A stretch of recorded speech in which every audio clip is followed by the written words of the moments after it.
Binawian ng buhay ang isang collector credit investigator matapos pagbabarilin ng di pa nakikilalang suspect dito sa Barangay Kaano, Kalibo, Aklan.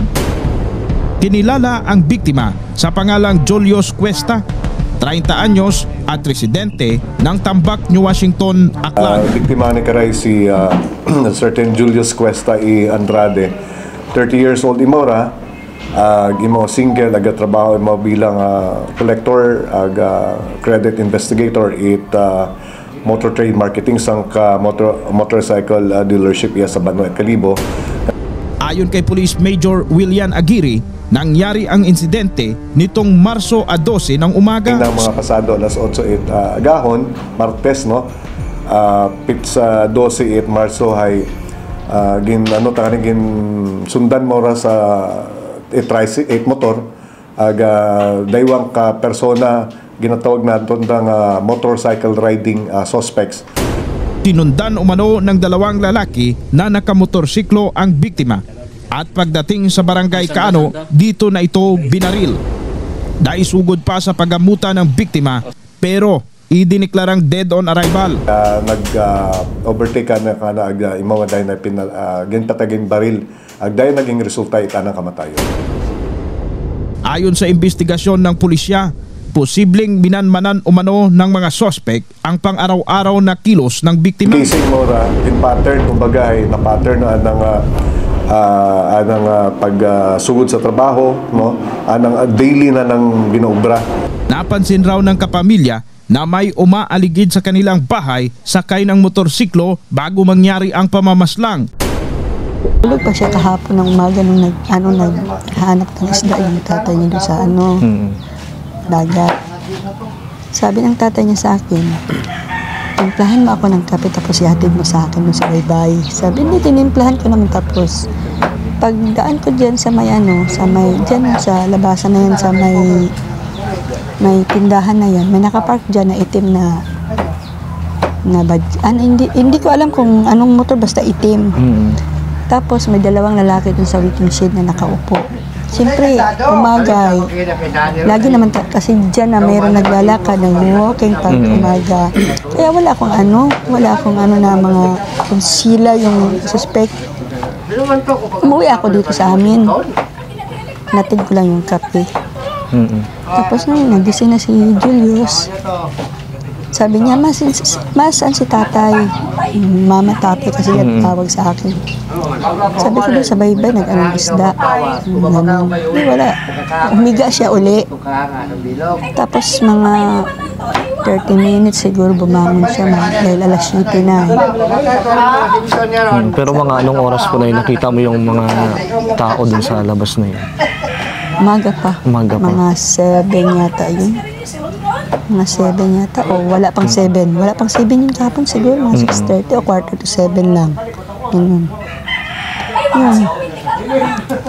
Pero first time yung po na nakita yung mga tao na yun sa labas. Kasi ang dami naman kasi dyan ng mga tao na nakaupuan. Hindi ko talaga kilala yung mga tao na kapon yung nakaupo. Ay marami naman kasi dyan nakatambay lagi. Dyan sa sa waiting shed. Pag uwi ko, maya nag-ano si Julius. Sabi niya ma, half day ako ngayon. Sabi niya sa akin. Nag-chat ako kay Sir GR na yung manager nila. Nag-chat ako kay Sir GR na half day ako kasi masama rin pakiramdam ko. Sabi gano'n. Bahala ka. Sabi ko gano'n sa kanya. Tapos sabi niya sa akin, mamaya may pupuntahan akong tao na nag-ano ako ng passport. Sabi ng gano'n. Nagulat ako. Sabi ko, anong passport? Sabi ko gano'n sa kanya. Sabi niya, huwag ka nga, tumawa siya sa akin. Tumawa siya.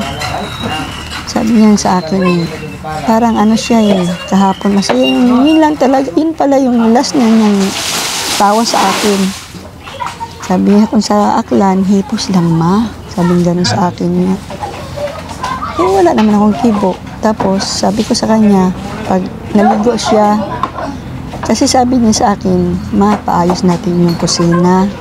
Sa March 15 dahil sweldo ko, may naipon na akong pera pero kulang pa to, sabi niya. Siya, sabi ko sa kanya, bahala ka. Sabi niya, ma, yung mga ano dyan sa kusina, iligpit mo para sa sweldo ko, paggawa natin yung kusina. Iligpit ko naman, 2 araw yung linis ko sa kusina. Sabi ko sa kanya, tulungan mo ako magbuhat ng lamisa. Sabi ko sa kanya kahapon. Tinulungan niya naman ako. Binuhat niya namin 2. Tapos siya pa yung nag-assemble. Dahil yung lamisa kasi niya na plastic.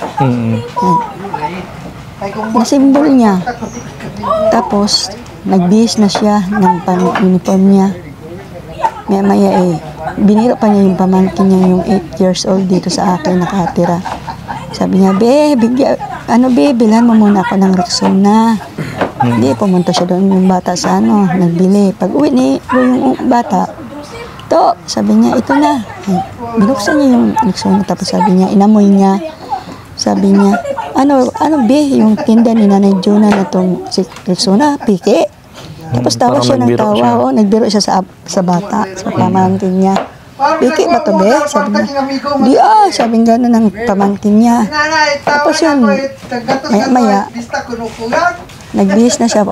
Sabi niya, alis na raw siya. Sabi ko, tinignan ko pa yung relo kung anong oras paglabas niya kasi yung motor niya nandoon sa taas namin.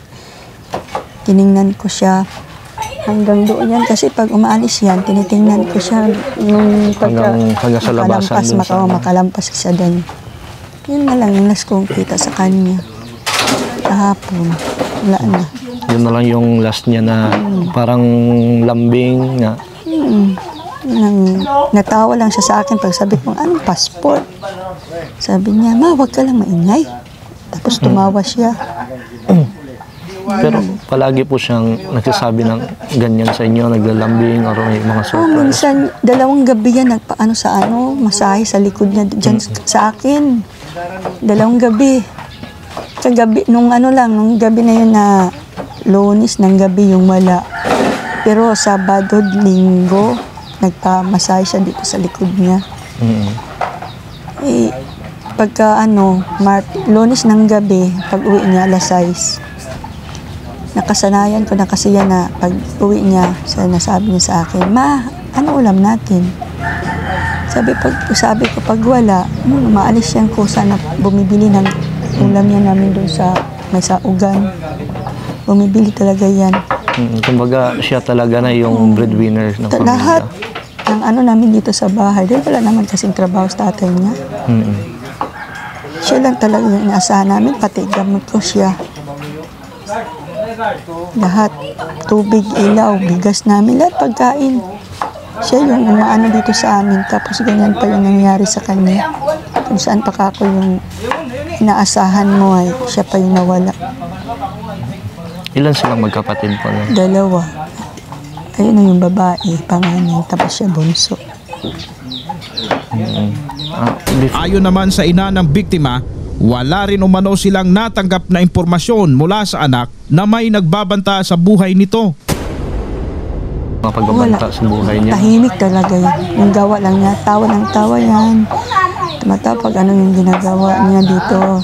Tumatawa lang yan sa amin. Tsaka wala talaga yung nasabi sa amin kung ano yung problema niya.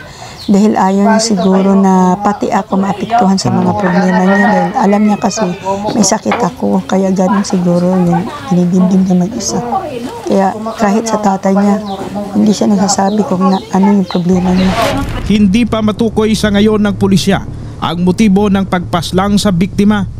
Pero maari umanong may kaugnayan ito sa trabaho bilang kolektor at credit investigator o dili kaya ay sa personal na buhay nito. Karon nga motive say una ro do work related job bilang credit investigator at collector. Sa bilog karon ay anong personal pangabuhi bilang nayang sultero pero may ginaligar nga may karelasyon ni Mora. Sa ngayon ay hawak na ng pulisya ang CCTV footage kung saan makikita ang 2 sospek. Kaugnay nito ay nananawagan sila sa mga taong posibleng nakakakilala sa mga ito.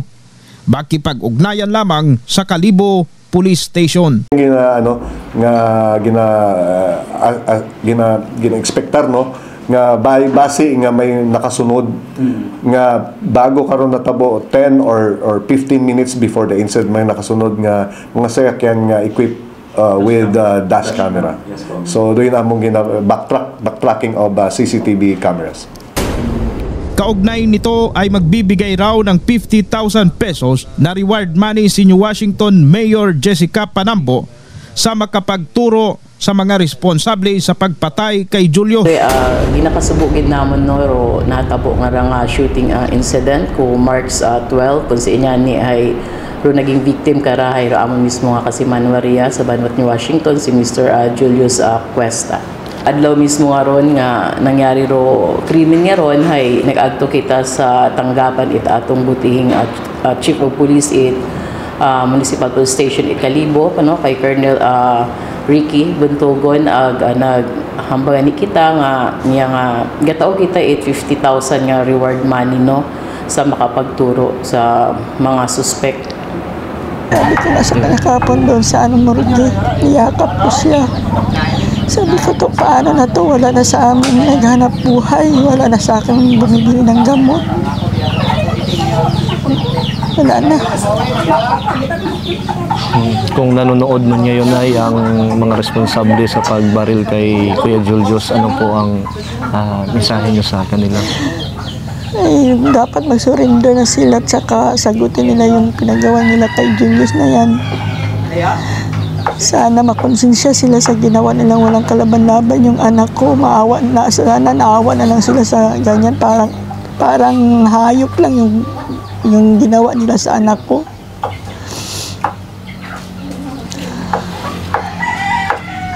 Walang kalaban-laban yung anak ko ay ganyan yung pinagagawa nila.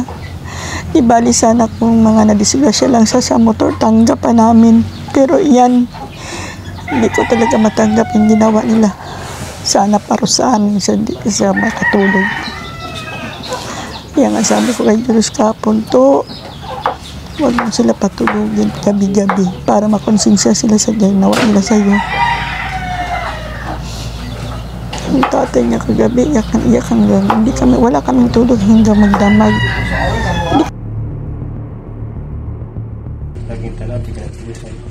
Ay, sanda. Ito ang PBB News Online.